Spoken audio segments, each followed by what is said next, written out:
Hello everyone, আমি হলাম makeup artist Tanushree আর আমি চলে এসেছি আমার 4th ব্যাচের সেকেন্ড ডেমনস্ট্রেশনের ভিডিও নিয়ে।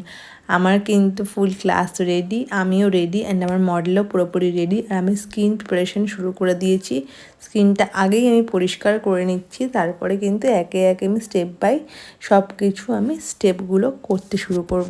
আজকে আমি আমার স্টুডেন্টদেরকে দেখাবো গ্লাস ফিনিশ মেকআপের ডেমনস্ট্রেশন। আচ্ছা, গ্লাস ফিনিশ মেকআপ কিন্তু একটা টাইম অবধি তোমাদের গ্লো দেয়, কিন্তু এটা কিন্তু মাথায় রাখতে হবে গ্লাস ফিনিশ মেকআপ তখনই গ্লাস ফিনিশ লেভেলের হবে যখন স্কিনটা হবে এরকম ফ্ললেস। ঠিক আছে, কোনো রকম অত ব্রণ নেই, দাগ ঢাকা যায় কনসিলার দিয়ে ফাউন্ডেশন দিয়ে দাগ ঢাকা যায়, কিন্তু উঁচু উঁচু ব্রণ গর্ত ওরকম ধরনের স্কিন কিন্তু কখনোই এরকম ফ্ললেস ফিনিশ দিয়ে একদম গ্লাস ফিনিশ কোরিয়ান ফিনিশ যেগুলো বলে কখনোই সম্ভব নয়। ঠিক আছে, যেগুলো হয় সেগুলোতে এডিটের মাধ্যমে হয় বা অন্যরকম কিছু হয়তো করে, কিন্তু